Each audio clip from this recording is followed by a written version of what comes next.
नमस्कार, good morning बच्चों। आज के इस क्लास में आप सभी का स्वागत है। और आज जो सेशन हम आपके लिए ले रहे हैं, इसके अंदर आज हम बात करने वाले हैं भारत के तटवर्तीय क्षेत्र की, जो कि लगभग 10 किलोमीटर से 30 किलोमीटर के बीच में समुद्र के सीमा के यहाँ देखने को मिलता है। तो आज हम इसकी डिटेल में इंफॉर्मेशन जानने वाले हैं, डिटेल में आज मैं आपको बताने वाला हूं। तो चलिए आज के इस क्लास को शुरू कर लेते हैं। आई होप अगर आपको ये क्लास पसंद आए, अच्छी लगे, तो प्लीज वीडियो को लाइक एंड शेयर जरूर करें एंड चैनल को सब्सक्राइब जरूर करें। इससे पिछले वाले सेशन के अंदर हमने जो इंडियन ज्योग्राफी के अंदर आपको हिमालय पर्वत पढ़ाया है, इसी के साथ आपको उत्तर भारत का विशाल मैदान आपको समझाया है। इसके बाद में हमने आपको प्रायद्वीपीय भारत का पठारी क्षेत्र, जिसमें दक्कन का पठार, मालवा का पठार, काफी शिलोंग का पठार, ऐसे पठारी क्षेत्र हमने आपको समझाया है। और आज की इस क्लास के अंदर हम बात करने वाले हैं भारत का तटवर्तीय क्षेत्र की, जो कि आपको समुद्र के यानी भारत के नीचे दक्षिण हिस्से में आपको देखने को मिलता है, पूर्व पश्चिम एवं दक्षिण हिस्से के अंदर आपको देखने को मिलता है। तो चलिए आज की इस क्लास को शुरू कर लेते हैं। अगर आपको ये वीडियोस अच्छी लगती है तो प्लीज वीडियो को लाइक एंड शेयर जरूर करें एंड चैनल को सब्सक्राइब जरूर करें। तो चलिए आज की इस क्लास को शुरू करते हैं। तो सबसे पहले बच्चों, ये हमारा जो यहां पर अगर हम बात करें तो यहां पर हमें देखने को मिलता है क्या, बंगाल की खाड़ी। ये वाला हिस्से के अंदर में देखने को मिलती है बंगाल की खाड़ी। इधर वाले हिस्से में आपको अरब सागर देखने को मिलता है यहां पर, और नीचे आपको ये हिंद महासागर यहां पर देखने को मिलता है। तो ये कुछ भारत का मैप कुछ इस टाइप से। और भारत का जो ये वाला हिस्सा है दोस्तों, ये वाला हिस्सा, इस हिस्से को क्या कहा जाता है, तटवर्तीय क्षेत्र। इस तटवर्तीय क्षेत्र में भारत का जो ये वाला हिस्सा है, प्रायद्वीपीय भारत कहा जाता है।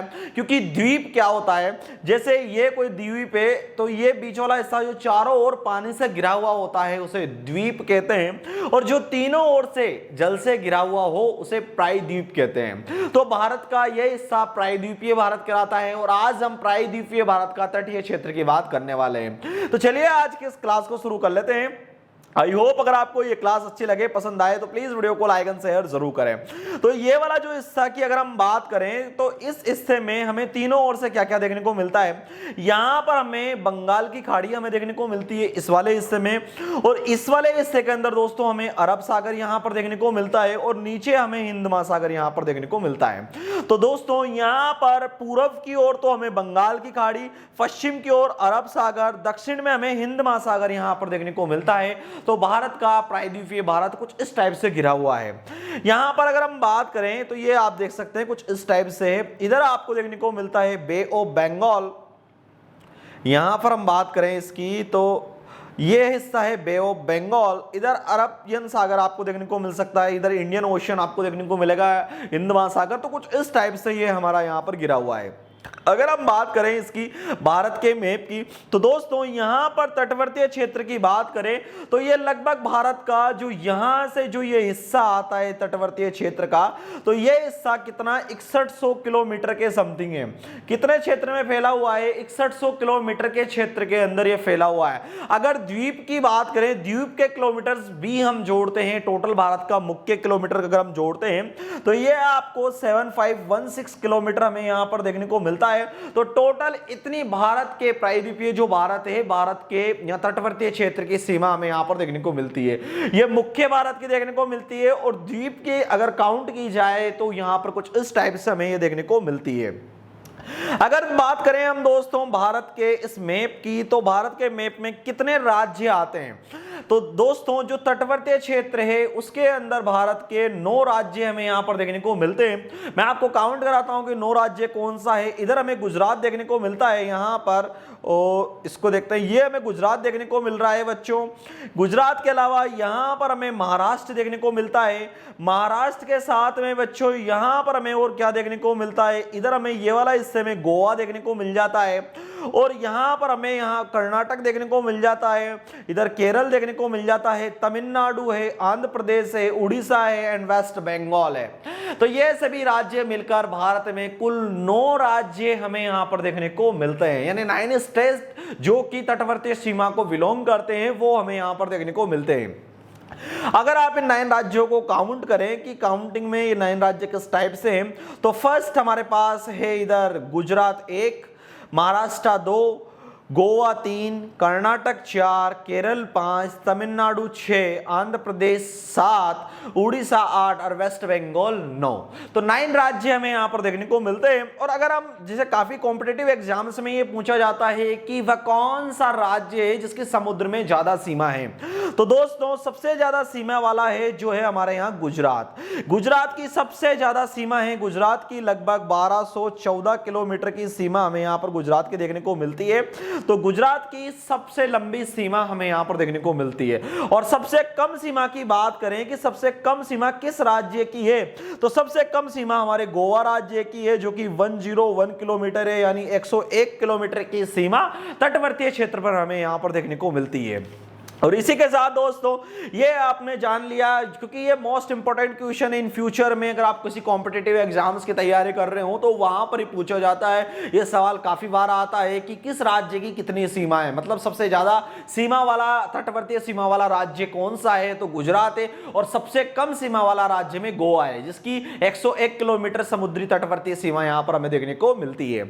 इसी के साथ अगर हम बात करते हैं तो यहां पर जो ये वाला हिस्सा है, ये पूर्वी हिस्सा हमें यहां पर देखने को मिलता है जिसमें बंगाल की खाड़ी आती है। और पश्चिमी हिस्से के अंदर हमारे पास यहां पर अरबियन सी यहां पर हमें देखने को मिलता है, अरब सागर हमें देखने को मिलता है। और दोस्तों यहां पर क्या होता है, यहां पर कुछ फाड़ी नुमा, मतलब प्रॉपर फाड़ी नुमा नहीं, नॉर्मल फाड़ी नुमा श्रृंखला हमें यहां पर देखने को मिलती है। तो अगर हम इस फाड़ी नुमा श्रृंखला को एज ए डिफाइन करें तो कुछ इस टाइप से हमें यहां पर ये देखने को मिलती है, इस तरफ से। और दोस्तों इन फाड़ी नुमा को जो पूर्वी घाट है, पूर्वी घाट की तरफ हमें यहां पर जो श्रृंखला देखने को मिलती है, इसे पूर्वी घाट कहा जाता है, इसे पश्चिमी घाट कहा जाता है, क्योंकि दोनों तरफ जो सागर है उनके यहाँ के जो पर्वतीय सीमा है, मतलब पठारी क्षेत्र है, नॉर्मल थोड़ा पठारी पर्वतीय क्षेत्र है, तो उसे पूर्वी एंड पश्चिमी घाट कहा जाता है। जो यहाँ पूर्व वाला हिस्सा है इसको क्या कहा जाता है, महेंद्रगिरी घाट या महेंद्रगिरी पर्वत के नाम से जाना जाता है। और पश्चिमी हिस्से को सह्याद्रीगिरी पर्वत के नाम से जाना जाता है, यानी पश्चिम को यहाँ पर सह्याद्रीगिरी के नाम से जाना जाता है, यहाँ पर सह्याद्रीगिरी, और इसको महेंद्रगिरी के नाम से हमें यहां पर ये देखने को मिलता है। और दोस्तों यहां पर सह्याद्रीगिरी, यानी ये सह्याद्रीगिरी है और ये महेंद्रगिरी नाम से हमें ये दोनों ही पूर्वी एंड पश्चिमी घाट ये यहां पर ये हमें देखने को मिलते हैं, जिसमें ये हमारा जो घाट है ये पश्चिमी घाट है और ये हमारा पूर्वी घाट है, जो कि हमें कुछ इस टाइप से इन नामों से यहां पर ये जाने जाते हैं। वैसे अगर इन फ्यूचर में अगर आप नोट्स की कहते हैं तो हम इनके नोट्स भी आपको अवेलेबल करा देंगे। और यहाँ पर जो ये हिस्सा है, दोनों ही भाग जिस एरिया में आकर मिलते हैं उस एरिया को, वैसे मैं आपको बताऊं तो क्योंकि ये जो हिस्सा है ये लगभग समुद्र से 10 किलोमीटर से लेकर 30 किलोमीटर का हिस्सा है, यानी 10 किलोमीटर से लेकर 30 किलोमीटर के हिस्से को तटवर्तीय क्षेत्र कहा जाता है, जो कि हमें यहाँ पर पूर्व और पश्चिमी इलाके के अंदर हमें यहाँ पर देखने को मिलता है। और यहाँ पर एक फेमस हिस्सा है दोस्तों, जो हमारा यहाँ पर दोनों ही पर्वत जिस जगह पर आकर मिलते हैं उस हिस्से को क्या कहा जाता है, जिस हिस्से पर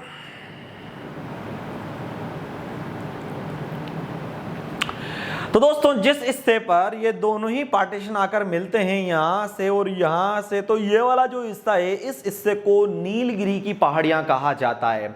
यहां पर नीलगिरी की पहाड़ियां, यहां सबसे ऊंची पहाड़ी नीलगिरी की पहाड़ी है और इन पहाड़ी नीलगिरी के घाट या नीलगिरी की पहाड़ियों के नाम से इस हिस्से को यहां पर जाना जाता है।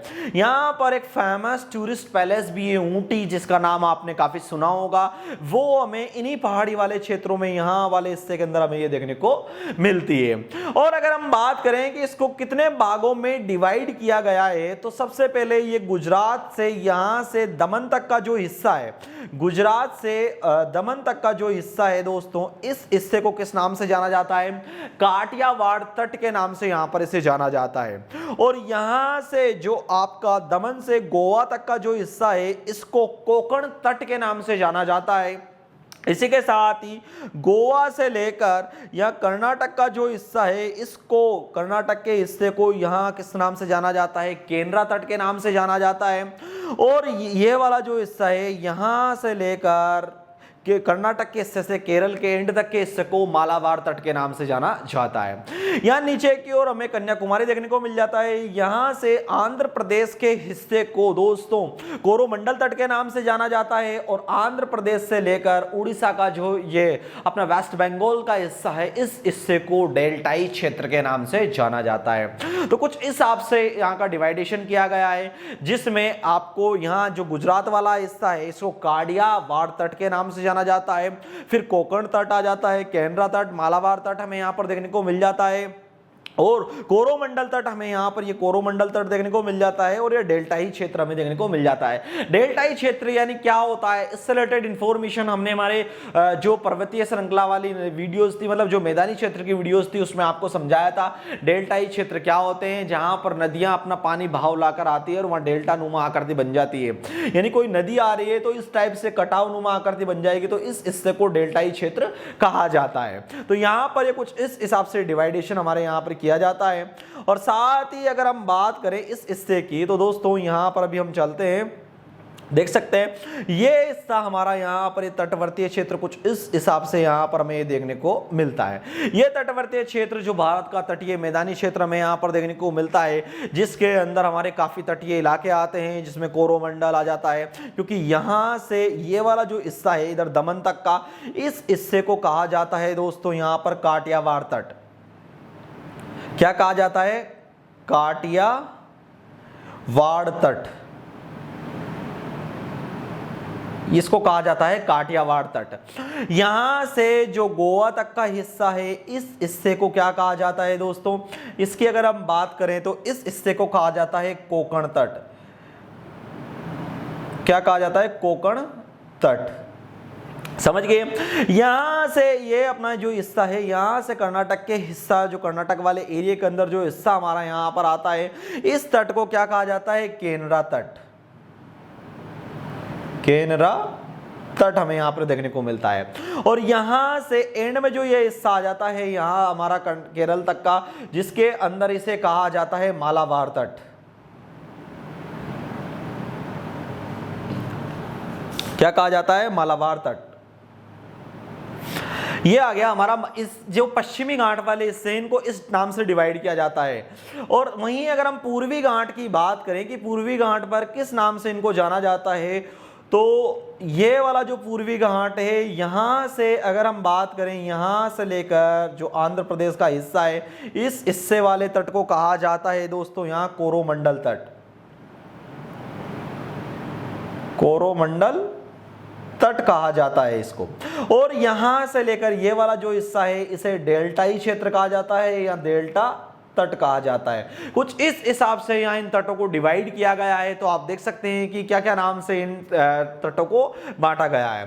तो यहाँ पर हमने इनके नाम को डिफाइन कर दिया कि किस नाम से इन तटवर्तीय क्षेत्र को जाना जाता है, साथ ही कितने राज्य आते हैं, क्या सीमाएं हैं, और साथ ही हमने इसकी सबसे ऊंची जो चोटी है, वो चोटी दोस्तों यहाँ पर हमें देखने को मिलती है नीलगिरी की पहाड़ियों में, हमें वो चोटी सबसे ऊंची चोटी देखने को मिलती है।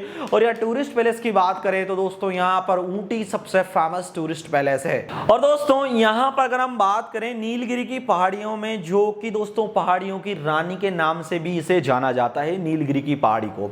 अगर हम बात करें बच्चों यहाँ पर, तो जो ये पूर्वी घाट है, पूर्वी तट है, इस पूर्वी तट पर क्या है कि तट का जो एरिया साइज है वो काफी ज्यादा होने के कारण इस एरिया में जनसंख्या काफी ज्यादा हमें देखने को मिलती है। पूर्वी तट पर हमें जनसंख्या बहुत ज्यादा मात्रा में यहाँ पर हमें देखने को मिलती है। दोस्तों जो ये उड़ीसा वाला क्षेत्र है, इसको उत्कल नाम से जाना जाता है। उत्कल नाम से इसलिए जाना जाता है, उत्कल का मैदान इसलिए कहा जाता है क्योंकि ये डेल्टाई क्षेत्र है और यहाँ वाले हिस्से में काफी उपजाऊ मिट्टी पाई जाती है। वैसे अगर आप उड़ीसा में जाएं जगन्नाथपुरी, उस हिस्से को देखें तो वो आपको देखने को मिल जाएगा। तो कुछ इस हिसाब से जो इंडियन ज्योग्राफी है उसको डिवाइड किया गया है। आज के इस लेक्चर के अंदर हमने बात करी है भारत का तटवर्तीय क्षेत्र की, जिसमें इसको लगभग 9 स्टेट इसके अंदर आते हैं, जिसमें गुजरात, महाराष्ट्र, इसके बाद में गोवा, कर्नाटक, केरल, इसके बाद में आपको यहाँ पर आपको देखने को मिल जाता है ये आंध्र प्रदेश वाला हिस्सा आपको देखने को मिल जाता है। इसके बाद में दोस्तों हमें यहाँ पर वेस्ट बंगाल देखने को मिल जाता है, उड़ीसा हमें यहाँ पर देखने को मिल जाता है। तो कुछ 9 स्टेट हमें यहाँ पर देखने को मिलते हैं जिनमें डिवाइड किया गया है। गुजरात सबसे लंबा समुद्री सीमा तय करता है, सबसे लंबी समुद्री सीमा, इसलिए इसका तटवर्ती क्षेत्र सबसे ज्यादा है। गोवा 101 किलोमीटर, जो कि सबसे कम है। तो कुछ इस हिसाब से इनको जो डिवाइडेशन में अगर करें तो पश्चिमी घाट में जो यहाँ से इसमें अलग अलग डिवाइडेशन किया गया है, जिसमें आपको कोरामंडल तट देखने को मिल जाएगा, मालाबार तट आपको देखने को मिल जाएगा। तटीय क्षेत्र को अलग अलग सीमाओं में डिवाइड किया गया है, वो सीमाएं क्षेत्र हमने आपको बताया है। इन फ्यूचर वाली क्लासेस के अंदर हम तटवर्ती क्षेत्र में जो नदियां प्रवाहित होती है उन नदियों के प्रवाह क्षेत्र के हम बताने वाले हैं, आई होप। या फिर हम हमारा जो राजस्थान का मैप है उसमें आपको एक फेमस टॉपिक है, वो है थार का मरुस्थल, द डेजर्ट ऑफ थार। उस डेजर्ट ऑफ थार की हम बात करने वाले हैं नेक्स्ट सेशन के अंदर। तो आज की ये क्लास आई होप अगर आपको पसंद आई हो तो प्लीज वीडियो को लाइक एंड शेयर जरूर करें एंड चैनल को सब्सक्राइब जरूर करें। Thank you for watching this video.